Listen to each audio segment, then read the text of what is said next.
Okay, so look what I found. This is gonna blow your mind. This is amazing, and it answers so many questions. Aggregate what they can do with PST effects, and we talk about the Apple for Art writes, just found this channel and I'm so glad. Such a warm space and it brings such a genuine, authentic feeling. I love book content, but I find that a lot of channels can often feel performative with just some sort of marketing. Thank you very much. I appreciate your comment, and I am glad you found this space as well. The almighty algorithm can be very cruel, and it has been pretty cruel to me for a very long time. So I'm glad you're here. I'm glad you like my space. You know, it's not a performance space, it's where I live. My books, my thrifted things, and just pieces of me all around this place. So I appreciate your comment. Thank you very much. Scuffy Gameplay writes, if someone brought my library after I died and shared it on YouTube like this, I'd be so pleased. Thank you very much. I appreciate it. When I read this, before I got to the end, if someone brought my library after I died and shared it on YouTube, I'd be pissed. That's how I read it. That's how I read it. At first, then I was just like, Brett, put on your glasses. You know what I mean? I'm glad. Thank you very much. I appreciate your comments. Scuffy Gameplay. Frankie Silverman writes, this video brought me both extreme joy and deep sadness. Joy for you and all of your newfound knowledge, entertainment, and excitement. Sadness for utter fact that all of us one day will leave behind our books, and our stories too will be over. I just hope someone like you finds interest in the things that I did. Yeah.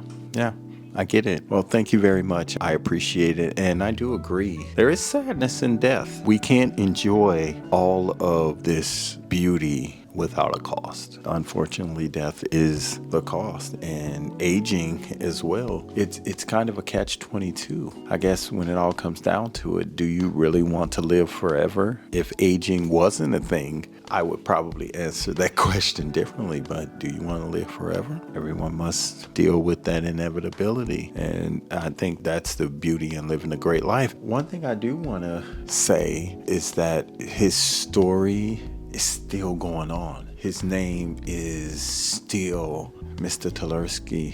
We're talking about his name is still out there. People are still speaking his name, more so probably, and I take pride in that. So thank you for your comment. I really appreciate it. I'll read one more before we get into the books and I show you what I found.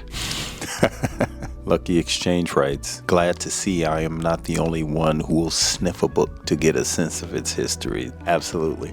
Sinuses and all, I will sniff a book to get a sense of its history. And yeah, there's a lot of sniffing to be done. Appreciate your comments. And if you're new to my channel, my name is Brett Bonner, and this is the Black Lit Geek channel. On this channel, we discuss books that I've read, books that I have purchased and plan to read, books I have collected. And this is a special day because we are in episode 6 of the Dead Man's Book Collection, and I found something special. If you're new to my channel, I invite you to subscribe. If you're a returning subscriber, I appreciate you. I just want you guys to know that I am very happy with the growth of this channel, and I contributed most to this series, and Mr. Tulersky, he did play a role in this. Right now, the Black Lit Geek channel, 6,848 subscribers. It has been monetized. And that's thanks to you guys, to the people who have watched my videos, and mostly this series. This series accounts for more than half of my views on my channel. I put it like this. That kind of reflects on that comment a little bit. If you think about it, without this collection, I may not be monetized yet. So thank you very much. And it was because of this Tulersky collection. And more so, I do feel like it's given me a clear direction on YouTube. If you've been following my channel for a long time, you will know that I have over 200 videos, but those videos are all marked private. Comedy, short films that I've done, health, wellness, fitness, relationships, just so many different niches and so many things that have been on my mind over the last 7 years. But I started with BookTube, and I've done all these other things, and I've come full circle. So I appreciate it. Thank you all very much. So without further ado, let's get into this list of books, and I'm going to start with some of these. This was an interesting book. It says In Darkest England and the Way Out, General William Booth. What's interesting about this, it says, I believe this is an officer's book, because it says, and it's a stamp on here who says School for Officers Training, Atlanta, Georgia. So this is interesting. The progress of the Salvation Army and its work among the poorest and lost of many lands has compelled me to face the problems which are more or less hopefully considered in the following pages. The grim necessities of a campaign carried on for many years against the evils which lie at the root of all miseries of modern life, attacked in 1,001 forms by 1,001 lieutenants, have led me to step up and contemplate as a possible solution, or at least some of those problems, the scheme of social selection and salvation, which I have here set forth. And very, very interesting. There is some, I don't know if I'm going to be able to. It says copy 30, so I didn't know. Perhaps there was nothing else in this book that gave me any indication that Mr. Tularsky was in the military, or maybe it was something that he picked up. Maybe he checked it out the library and never returned it. Okay, here it is. Next book is a novel by Jack Ansel. It's called Giants.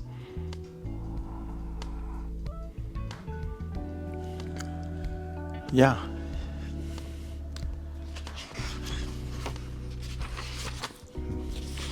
I was reading through this book, 1975, printed in the United States, Berkeley edition, 76. Copyright is 1931. In the bedroom and boardroom, they clawed their way to the top of the TV world. Executives may fume over its close-to-the-bone realism, but readers like us will enjoy it. It says the airport of the television industry. I read a little bit of this, so I'm going to read it with you. The day is perhaps too dreary, too inclement for the old man to make this long, tiring trip into the city, particularly when he doesn't really need to. The rain is restless, a numbing parade across the roof of a car. The fog it pricks, perforates, is thick and cursive. The sharp winds, cold, damp, and everywhere present, penetrating, if only in imagination.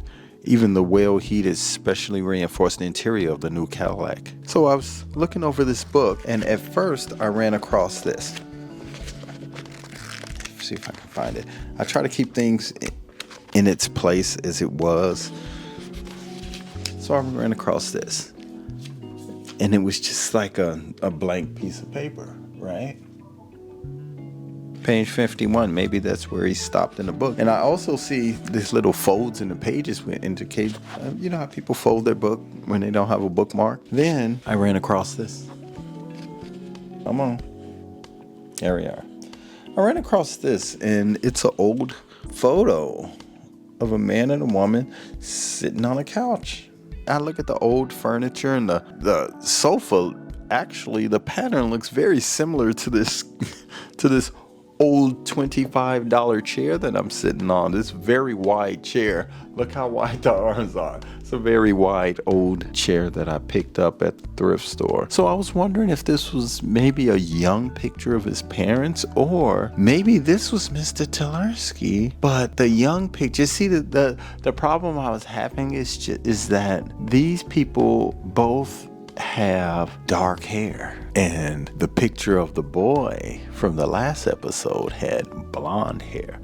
So I just don't know. It's no way of really determining, but who knows? I think when I do speak with the family one last time before I end this video series, I can get some of these questions as far as the pictures. I'm gonna take pictures of the pictures so that he can see them, and if he wants them back, I'll mail them back to him. If not, I'll leave them in the collection, but it will be interesting to know who these people was if he was interested in telling me. So I was happy to see that in the collection. Isaac Asimov, Foundation's Edge, cover dead.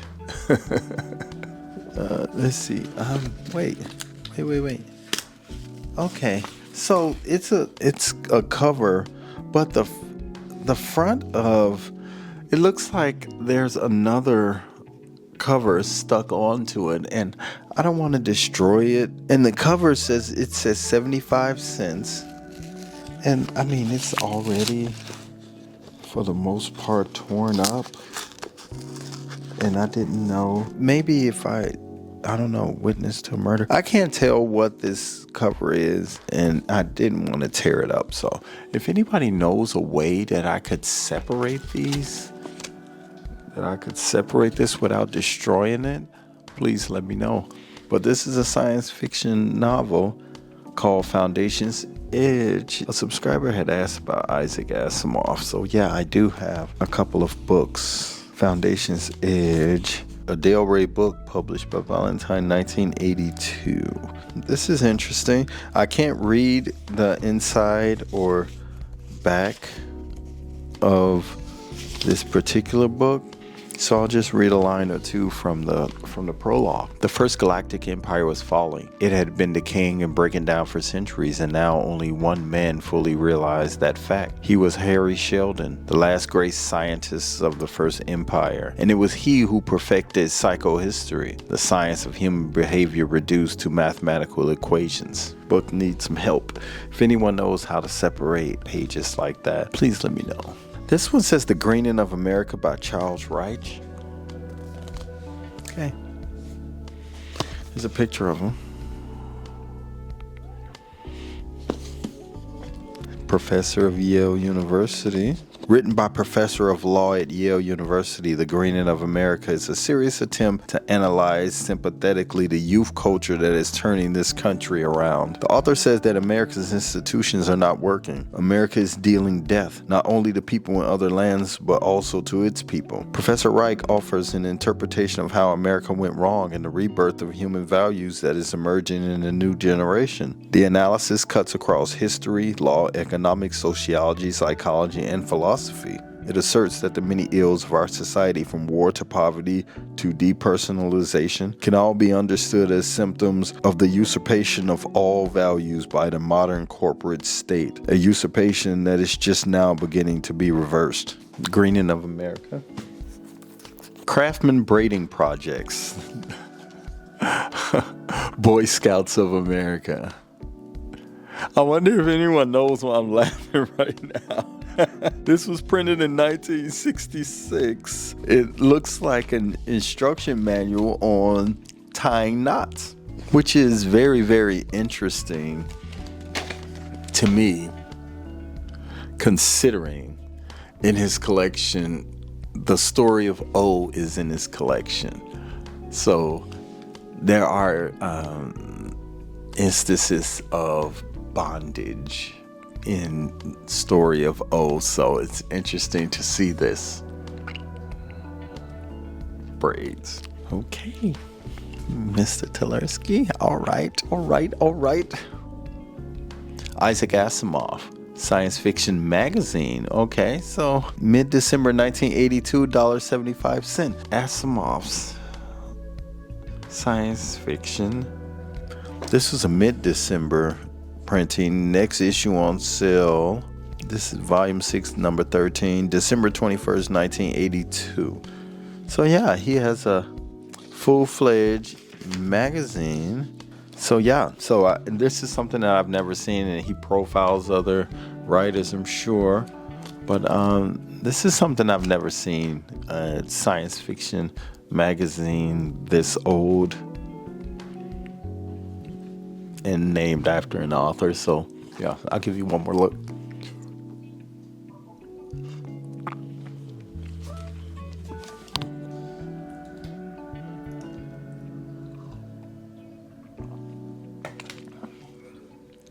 Over 6 months on the New York Times bestsellers list. Louis Auchincloss's stunning new novel about love, high finance, and betrayal. The Embezzler. Louis Auchincloss, The Embezzler. Stealing money. Louis Auchincloss's shocking new novel about a scion of New York society who brightens its parties, seduced its women, and committed the crime that was the scandal of the decade. First Dell printing was 1967 February.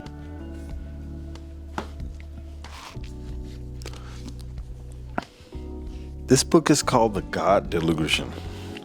The God Delusion by Richard Dawkins. I flipped through the pages and I found this, but it was just a piece of paper. There was nothing to it. In this sensational international bestseller, preeminent scientist and outspoken atheist Richard Dawkins delivers a hard-hitting, impassioned but humorous rebuttal of religious beliefs, giving his view on whether there's a God, no doubt. Okay, I'm gonna blow your mind. Jane Austen's novel, Pride and Prejudice. I actually have a Jane Austen book.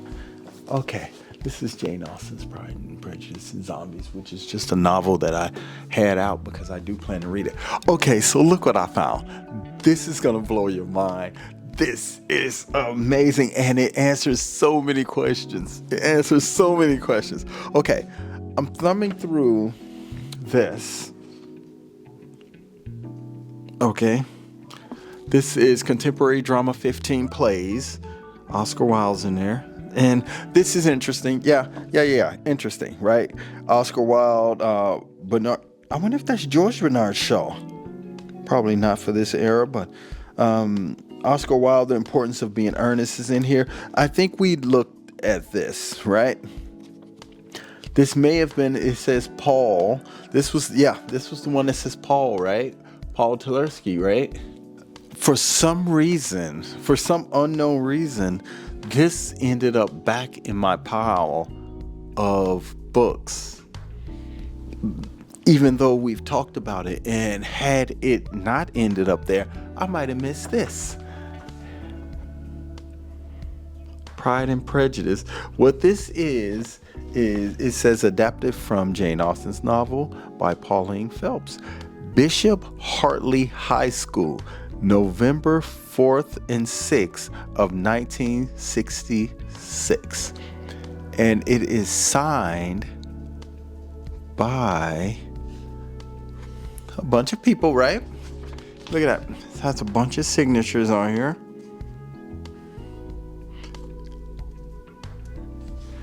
One of the six said Richard Hill Wood, and I'm just using this as an example. Richard Wood was in the play, right? This is the cast of the play, all right? You see a familiar name in there? Huh? It says Thomas Tversky played Mr. Bennet when he was in high school. So someone had mentioned that he was a teacher, but because we see all of these entries, he was a student. And I mentioned college student, but he was actually a high school. He started this thing way back in high school. His interest in literature and theater goes all the way back because he was this was part of his high school play. Yeah. Thomas Tversky. Amazing, right? Simply amazing. I'll let you look at it again.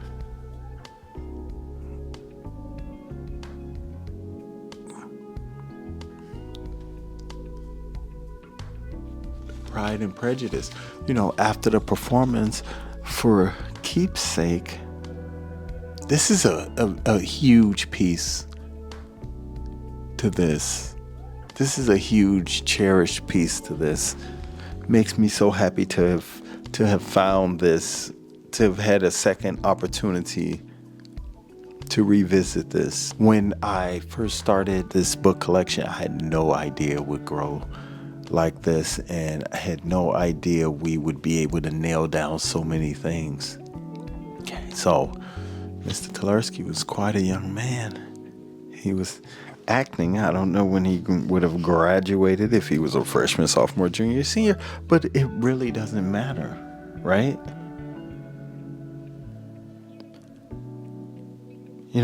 Another piece of Mr. Tversky's life has been given to us. Amazing, right? So there we go. We have another huge piece of the Tversky book collection. Yeah. Isn't that amazing? That's absolutely amazing. So glad I got an opportunity to do this. This book is called Far Frontiers.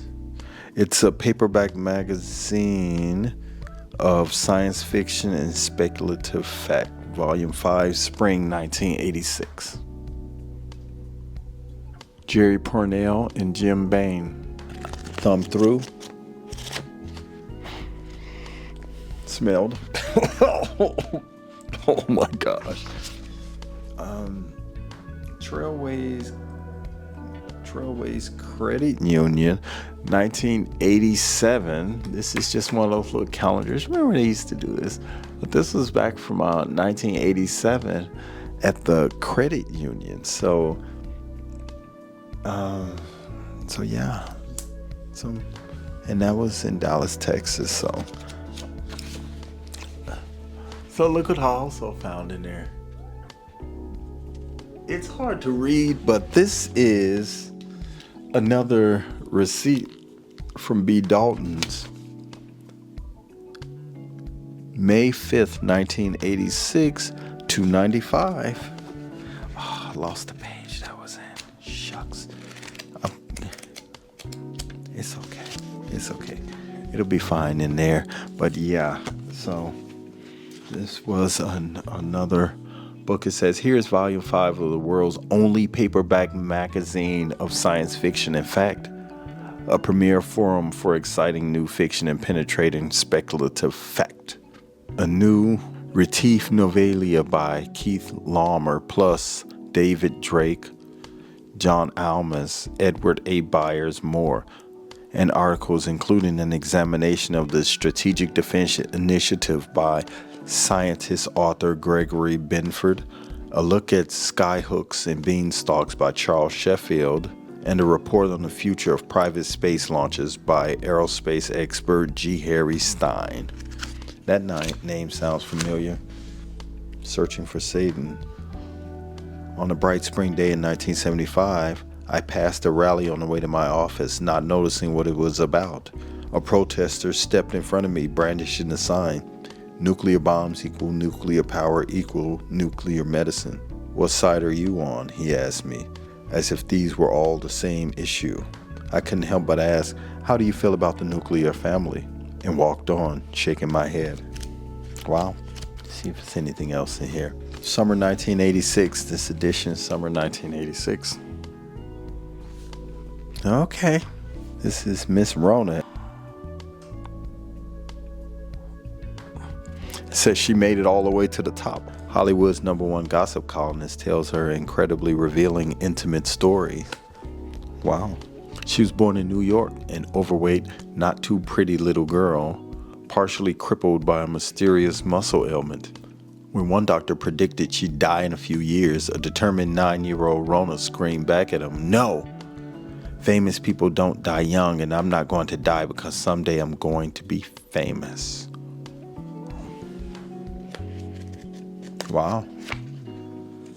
Okay, so this is her autobiography. She shares pictures of her with her family, things like that. You notice they're in black and white. Sweet 16 party, Steve Lawrence was my guest of honor. Troy Donahue at the height of his career. Look at this old bookmark, though. Motorists, you are on the spot. Safety is planned, accidents are not. Judgment of distance, variations of speed, and all of the highway signs you read. Help to avoid that dreaded collision. By your first requirement is adequate vision. Ernest Keppenap, he's an optometrist. They gave these bookmarks away. How cool. James Blish. James Blish, at last, the 4 novels in one volume. It's called Cities in Flight. They shall have stars, a life for the stars, Earthman, Come Home, The Triumph of Time. The epic cyclic history of the future is now brought together in one volume. In the tetralogy, James Blish has structured an entire universe in which mankind is no longer bound to the solar system, but has become both conqueror and victim of the stars. Avon Publishing, 1957. Marion Zimmer Bradley, The Other Side of the Mirror. I think I have 10 novels. Darkover, Planet of the Bloody Sun. At the time when Terra has rediscovered his long-lost colony ruled by families who wield their mind powers of Largon for good or evil. Okay, so I saw the Science Fiction Book Club buy 5 books for $1 with membership. You guys remember these? Where you end up getting your 5 books and you never ever address it again? 1980s. You can fill this out, and you're a young person, you fill this out and you get 5 books, and your parents end up with a bill, and they even pay for postage, which was almost nothing. Okay, we have 4 more books to go, but before I go any further, I want to thank everyone who's been a part of this journey with me. It's exciting. I'm amazed to see what is left in his book collection in the way of clues. As of now, we definitely have 2 pictures, and we have that. I'll go back to it really quick. Pride and Prejudice pamphlet from him being in a high school play. If anyone had any doubt about the life that is lived inside of books, that is carried on through books, that should be something that kind of makes you think twice, huh? One of the best episodes by far. That's one of the biggest pieces. I would venture to call it the biggest piece we have so far. Okay, so next book is Poul Anderson, which I have a few of his books, The Psychotechnic League. There we go. There we go. Can we get a close-up? There we go. That's my close-up.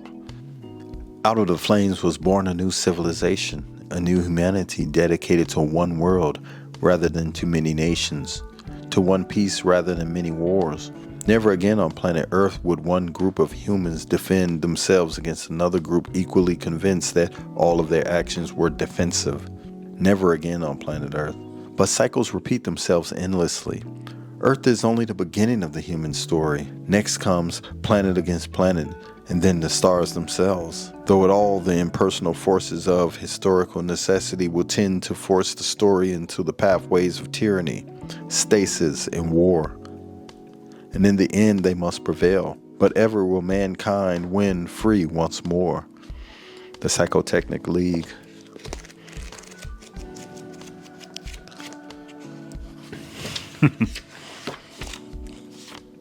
(1985) March 8th, 295.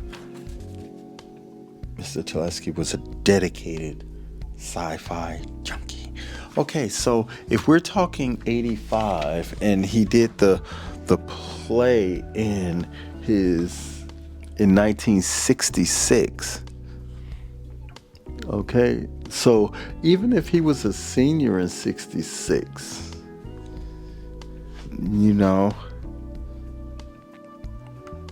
so 21 years later he purchased this book, so he would have been 31. He would have been almost 40. I love that timeline stuff. It's amazing what you can find when you look through these books. Okay, Poul Anderson. I didn't mean to do this, but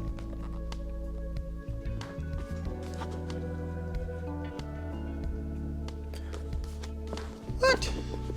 So we have 2 books. Oh, in the beginning was World War III. Yeah, Out of the Flames. So this looks like the same book. He bought this one in. So look. So psychically, we have 2 books. The same book, same jacket, same everything. Just different in terms of. Okay, so this one was published in March, and then another one was published in 11/22/85. Exact same book.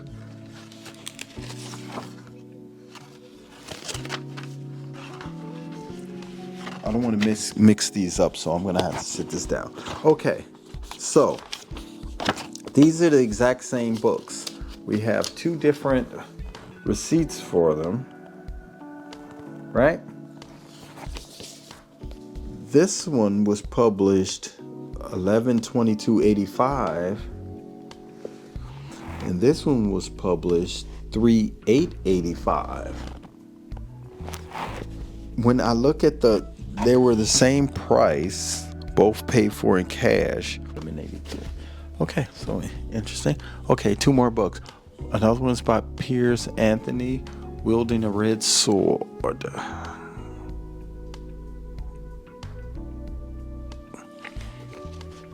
Take a quick peruse through. Smells like somebody's courtroom or something. 1986. Okay. Just think about it. When he purchased these books, he was given a receipt, or maybe it had nothing to do with him. Maybe Tom Tversky didn't care at all about the receipts and the placement of the receipts, and maybe it was the store's policy to stick the receipt inside of the book. Don't know. We just don't know. Mim was a dutiful son, but his father, the Raja, interfered in his love life once too often. Rather than wed without love, he took up the red sword, symbol of office of the incarnation of war. At first, he thought his efforts could ameliorate some of the suffering caused by Earth's constant petty wars, but he found that behind all his involvement were the clever traps of Satan. When seeming mischance placed him in hell, Mim organized a great rebellion amongst the damned. Satan seemed to capitulate, but free again, Mim learned that Satan has been busy stirring up riots and war. Now it seems things had gone too far and Satan must surely win. There was only one desperate chance. Here's the fourth complete in itself novel of the incarnations of immortality. Piers Anthony again combines fascinating magic with the gripping, complex struggle between good and evil. The last book is by Piers Anthony again, book 5 of the Incarnations of Immortality. So that means that I probably have them all. I'm going to go through, as I mentioned in another video, I'm going to go through and I'm going to do short videos on the collections, the ones I have that are sci-fis, and see if all of those books are there. Just like the Dune collection or series, I have all of the Dune books. It looks like I had them all at the time.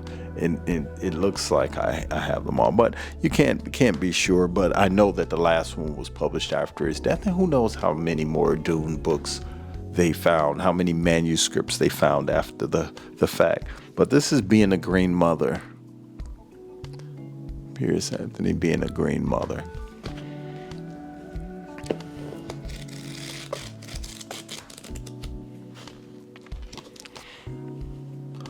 Orb had a rare gift, the magic which manifested whenever she sang or played her harp. No one could resist her music, but great magic than Orb lay in the Lano, the mystic music that controlled all things. The quest for the Lano occupied Orb's life. Then she met Natasha. He was handsome, charming, and an even finer musician than she. Natasha began teaching Orb the music of the Lano, and she found herself falling in love with him. Then Orb's mother Niobe came as an aspect of fate, bearing the news that Orb was chosen for the role of the incarnation of nature, the Green Mother. And Niobe warned Orb of the prophecy made years before, that Orb was to marry evil. Could she be sure that Natasha was not really Satan, the master of illusion, laying a trap for her? This is the brilliant fifth novel of the Incarnations of Immortality. Okay. Wow. There we have it. How you guys feeling? How you guys feeling about that? Let me know in the comments how you're feeling about this episode. I have been doing videos of the comments because whenever I put out a video, I get so many. At one point, I was at 366 comments. So I started doing videos to read the comments because I think that that's entertaining. I really love the idea of the originality of doing something like that. So I do create videos with the comments. So I look forward to reading the comments to the next video. And I still respond to comments. I just can't respond to all of them, you know. So that's it for my video. I hope you enjoyed this episode of the Dead Man's Book Collection. I hope you enjoyed discovering this new piece. This is something that's going to go with the two photos in the event that the seller of this collection wants these items back. I'm going to kindly give them back because it is a piece of Mr. Tversky's history. And who knows, these may be his friends who, you know, this could very well be an important part of their family history. So I do want to give them the opportunity to get this back along with the pictures if they so choose. If not, they will become a part of the collection. I want to thank you for watching this video. If you have not subscribed to my channel, I invite you to subscribe. Leave a comment. Let me know what you think of this episode, and let me know your thoughts on this new discovery, which actually puts a date, gives you a roundabout age of Mr. Tversky. So from that, we can gather a lot of information we already have. The science fiction novels that were written and purchased in the 80s, we have an idea that he was in his late 30s, early 40s, when he was just constantly picking up these sci-fi novels.